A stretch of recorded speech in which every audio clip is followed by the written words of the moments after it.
conclusiones que saca el autor, que es Paul David Tripp. Como comentó mi esposo al comienzo, la idea es que estamos como buscando diferentes metodologías para llevar este estudio y hoy estamos explorando otra donde establecemos un fundamento, estudiando los versículos bíblicos y también nos vamos a remitir al libro, porque hay muchos hermanos y hermanas en este grupo que no tienen el libro.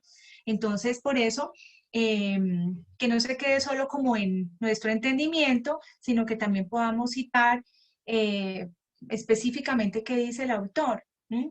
Para aquellos que no tienen la posibilidad de leerlo directamente del libro. Entonces, aquí él nos da unas respuestas muy específicas, muy puntuales a este problema.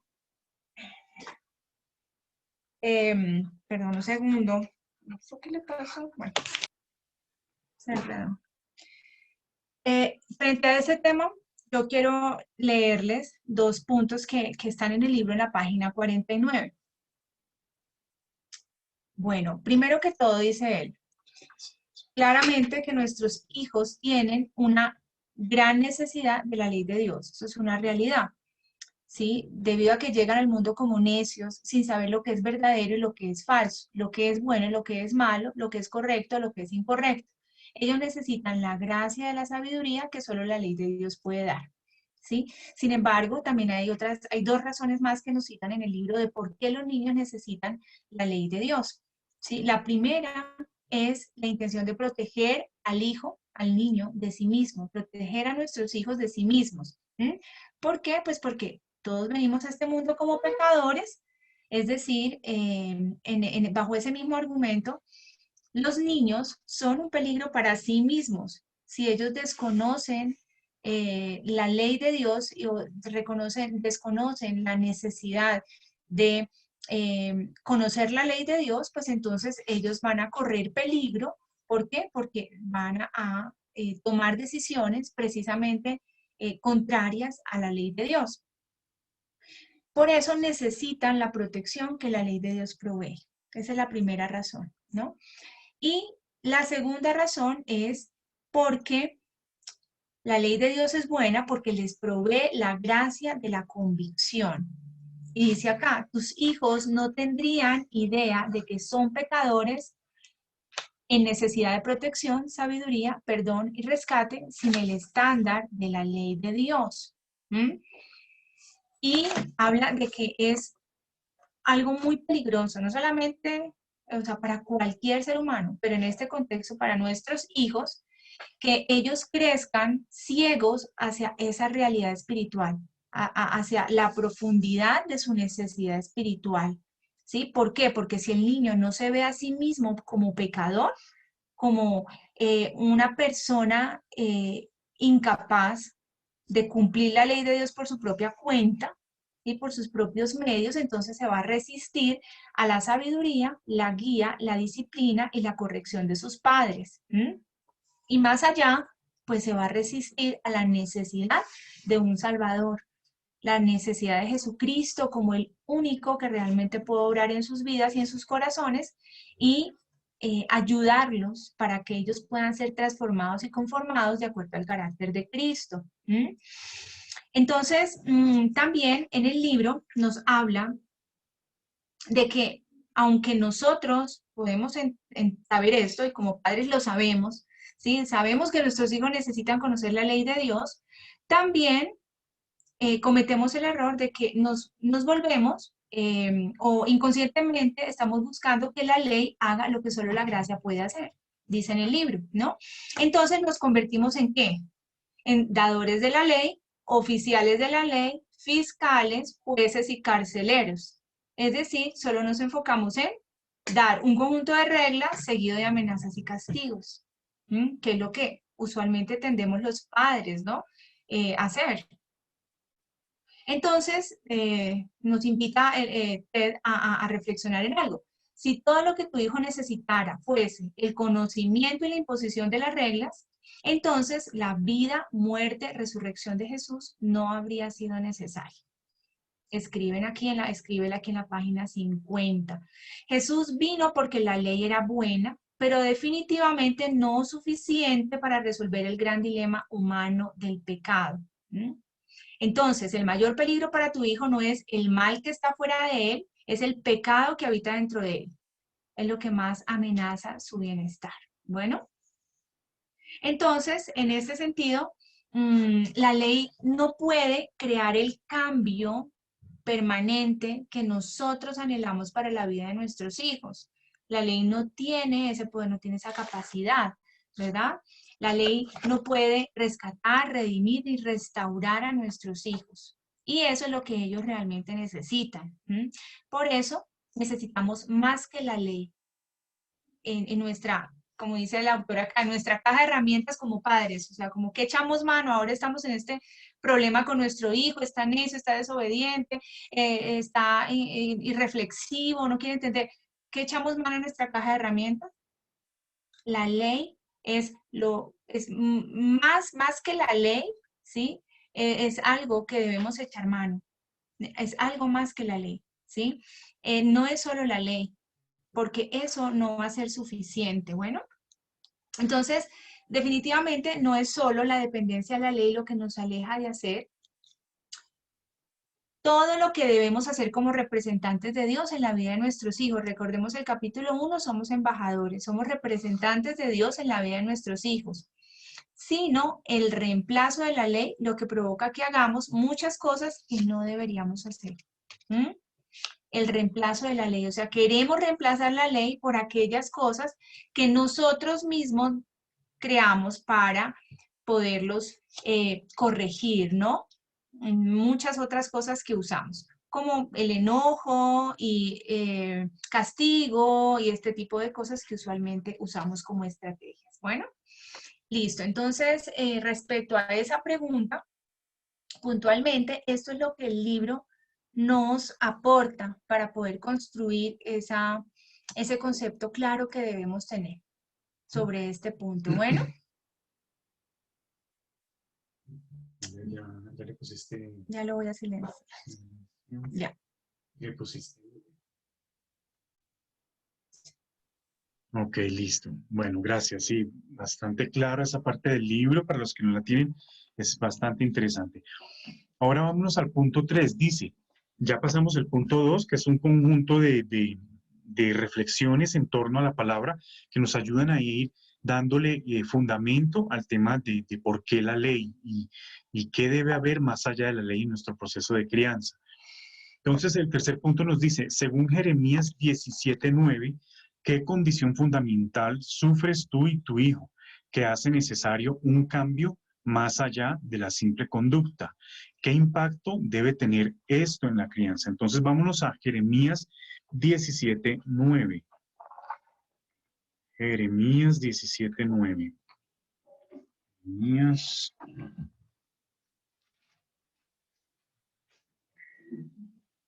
Jeremías 17:9 dice así.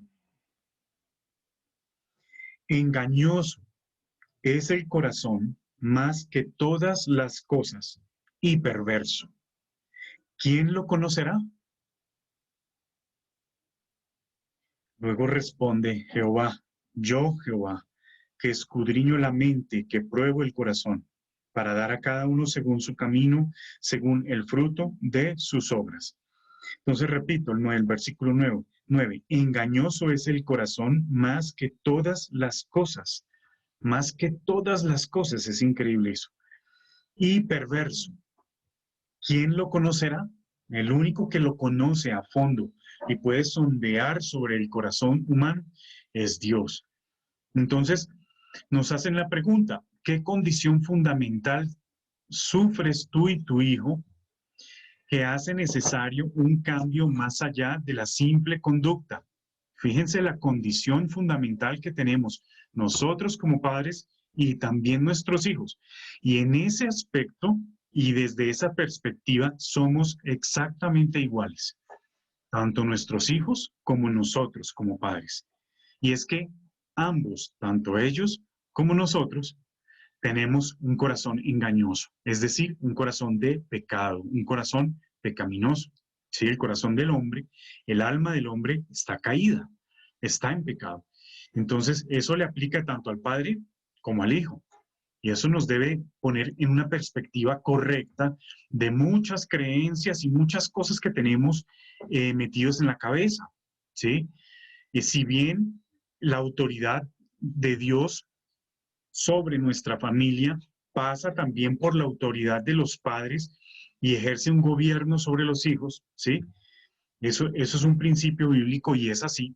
De todas maneras, eso no quiere decir que porque eso es así, lo estamos haciendo bien de entrada, ¿sí? De hecho, lo estamos haciendo mal de entrada, ¿sí? No debemos pensar que por el hecho de que tenemos ese gobierno sobre nuestros hijos, entonces ya cumplimos nosotros, entonces ya lo estamos haciendo bien. No, nos toca hilar muy fino y ver de qué manera es que nosotros estamos ejerciendo ese gobierno en casa, ¿sí? Ese gobierno en mi casa, en mi caso, yo como cabeza de mi esposa, cabeza de mi hogar y de mis hijos, que tengo un rol que cumplir, tengo que entrar a mirar y a hilar muy finamente, porque muchas veces nos sentamos en ese principio, no, Dios dijo que yo tenía que gobernar mi casa y listo, sí, así es el principio, pero no te puedes quedar ahí porque es que más allá de eso hay una cantidad de escollos y de vacíos a los que te tienes que enfrentar al gobernar tu casa, al ser cabeza de tu esposa y toda la responsabilidad que eso conlleva está lleno de vacíos en la aplicación. Cuando, si nos quedamos con la idea de que, no, ya Dios lo dijo y yo lo estoy haciendo y punto, yo estoy haciendo todo bien, tenemos que entrar a cuestionarnos con lupa y poder evidenciar y darnos cuenta que realmente estamos llenos de vacíos y que muchas veces no es el reino de los cielos el que estamos modelando y el que estamos instaurando, sino el reino de Álvaro Giraldo y que se está instaurando en esta casa, no es el reino de los cielos, ¿sí?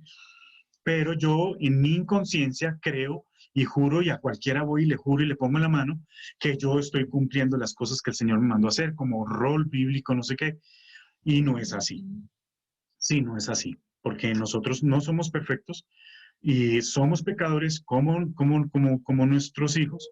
Tenemos un alma caída, ¿sí? Que está sostenida por la sangre de Cristo y no estamos en perdición, por su gracia, no estamos en perdición, pero sí estamos en un proceso de santificación, ¿sí? Entonces, ¿qué quiere decir? Que solamente seremos perfectos cuando alcancemos la estatura de Cristo.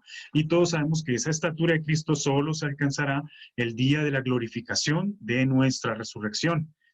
Y ese día no es en vida. Entonces, ¿qué quiere decir?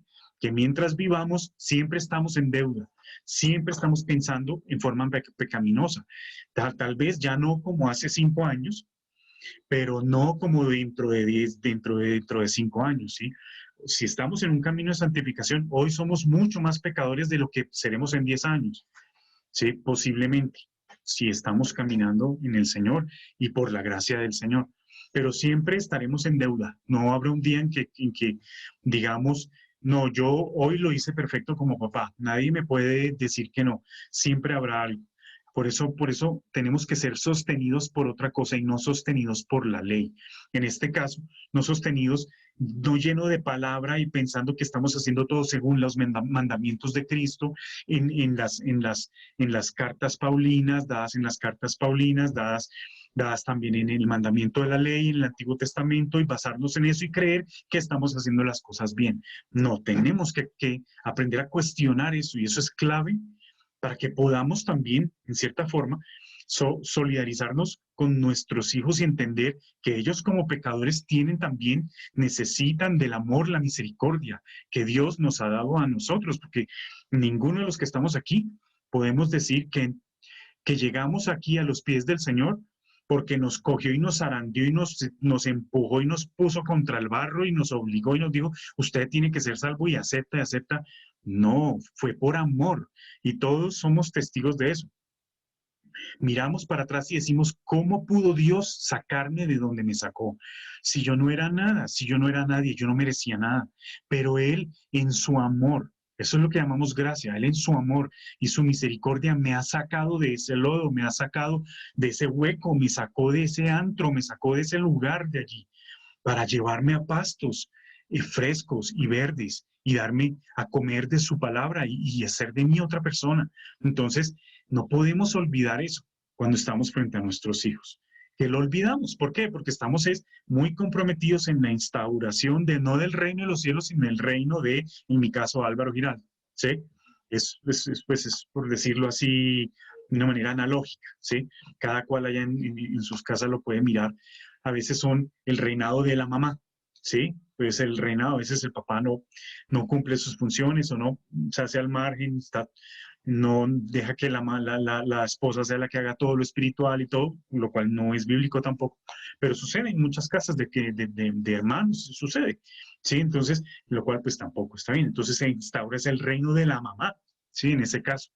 Entonces, cualquier cosa que no le gusta a la mamá, inmediatamente dice, no, pero tú no estás honrando a tu mamá, no estás honrando a tu padre, a tu madre, entonces tú estás faltando, entonces le caes encima y resulta que a la hora la verdad ahí no tenía nada, no tenía nada que ver el reino de los cielos, no tenía nada que ver mandamientos directamente del Señor, no, es tu ego, es nuestro ego, es nuestro orgullo, nos tumban el birrete y entonces, uy, ¿cómo así? Quedamos como asustados, no, venga, yo tengo que poner orden aquí y no tenía nada que ver con eso, se trataba de nuestro corazón pecaminoso, ¿sí? Entonces, eso tenemos que tenerlo esa es la perspectiva correcta, entender que somos tan pecadores como nuestros hijos, que necesitamos la misma gracia y la misma misericordia que Dios nos dio un día a nosotros, ellos la necesitan también, y son tus hijos, necesitan ellos ese amor y esa gracia, ¿sí?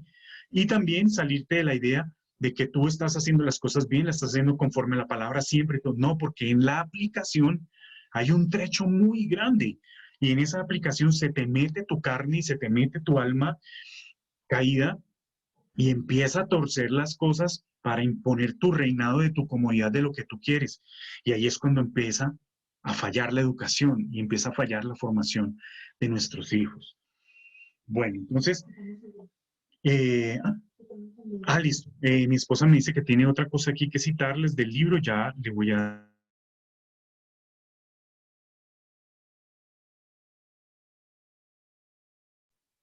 Listo, entonces antes de pasar ya a los grupos donde vamos a compartir las siguientes preguntas, sobre esta parte voy a citarles otros fragmentos del libro.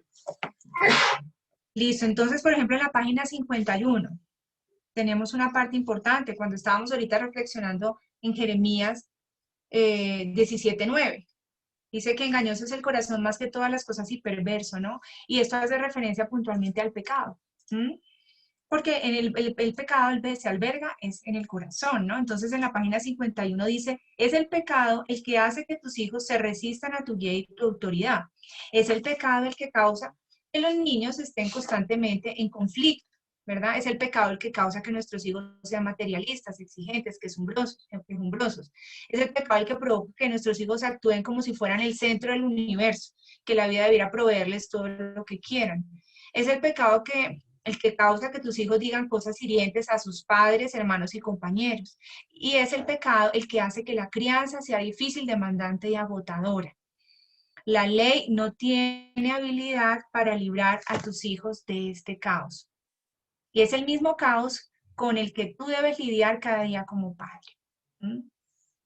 Entonces, nos lleva a pensar en esa terrible necesidad, como dice aquí, la imperiosa necesidad de la gracia rescatadora, perdonadora y transformadora de Dios, que nosotros tenemos como padres y que nuestros hijos también lo tienen como seres humanos caídos y pecadores.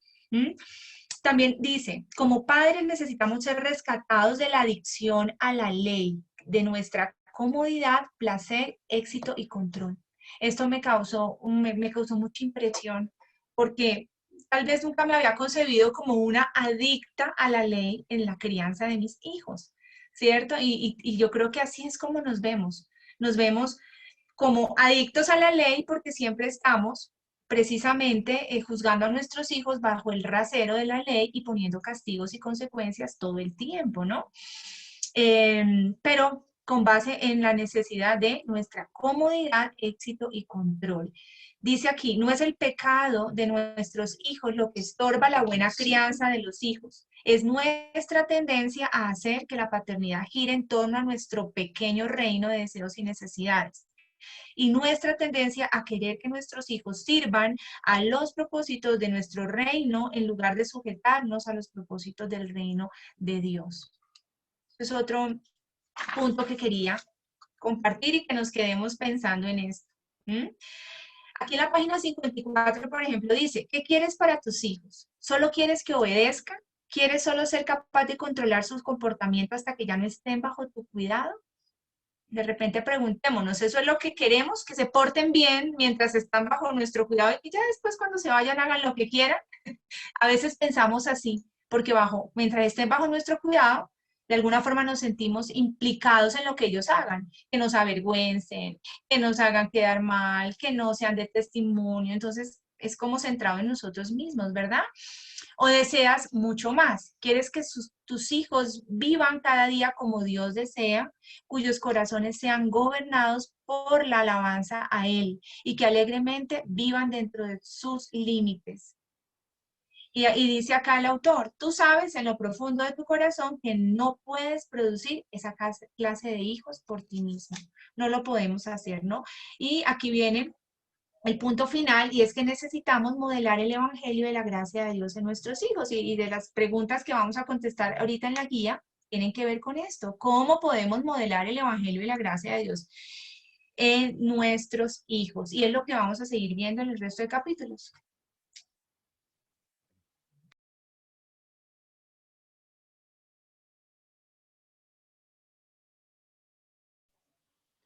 Bueno, listo. Ahora vamos entonces a pasar a hacer dos grupos. Tenemos apenas el tiempo como para que en un grupo vamos a contestar la pregunta 5 y en el otro grupo la pregunta 6 y ya quedaríamos, ¿no?